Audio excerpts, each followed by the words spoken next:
ጫት ዛሬው ስንቱ ትዳር ተበተነ፣ ስንቱ ከገበያ ወጣ ከንግዱ።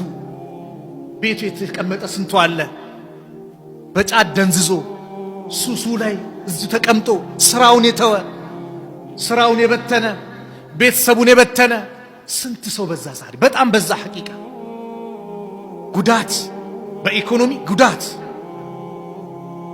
ትዳር እያፈረሰ ያለ ስሜት እንኳን መጣጣም እኮ አይቻልም። አላህ ይጠይቃል ጥርሳችንን። ንጹህ ጥርስ ሰጥቼህ ነበር በምንድን ነው የጨረስከው? አላህ ይጠይቃል ወንድሞች። ገንዘብ ሰጥቼህ ነበር በሐላል አመጣው ወዴት ወሰድከው? አላህ ይጠይቃል። እንደው አላህ ዘንድ ጫት ገዛውበት ልንለው ነው ለአላህ? ሲጋራ ገዛውበት ኸምር ጠጣውበት ልለው ነው? ቤቲንግ ቁማር ተጫወትኩበት ልለው ነው ለአላህ? እንለዋለን በዚህ ደፍረን ዘነት ለመስጠት ሞራሉ አለን? ትዳር እየተበተነ ነው። የልጆች ዳቦ መግዣ ይታጣል። ለዛ ግን ኬትም ሰው ድንጋይ ይቆፍራል። ስለዚህ አላህ እድል ሰጠን።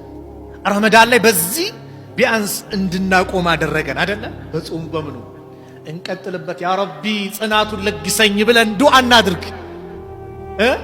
እንደዚህ ከሚወሰው ሰዎች እንራቅና ጥሩ ሰዎች ጋር እንቅረብ። ወላሂ ዱንያ አኺራ ያምራል። ዱንያ አኺራ ያምራል።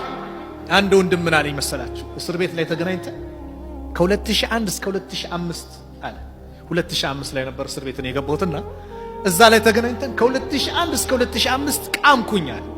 የቃምኩትን አሁን እዚህ ስለማይቃም እስር ቤት ሂሳብ መስራት ጀመርኳል። ያወጣሁትን ወጪ 2 ሚሊዮን አወጣዋለ ለጫት ብቻ አለ ሂሳብ ስሰራ አለ።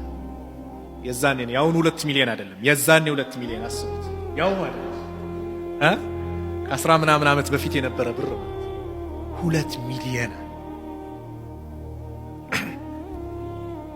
እና ምን ተሰማ? ወላሂ ኪሳራ ማል ደስታም አላገኝም ነበራል። ሁሌም ከቤተሰብ እጨቃጭቅ ነበራል። ሁሌም እባላ ነበር፣ እጣላ ነበር፣ ደስታ ይርቀኝ ነበራል። አሁን አላህ በዚህ ባቆየ ጊዜ ይሄው ደስታ ነው እያገኘ ያለሁት። ይሄው እናንተ ይሄን ቆሎ አስለመዳችሁኝ። ቆሎ እየበላሁ አሁን እስከወጣ በኋላም ቆሎ ነው ምቅመው፣ ጫት አይደለም ምቅመው፣ ቆሎ ነው ምቅመው።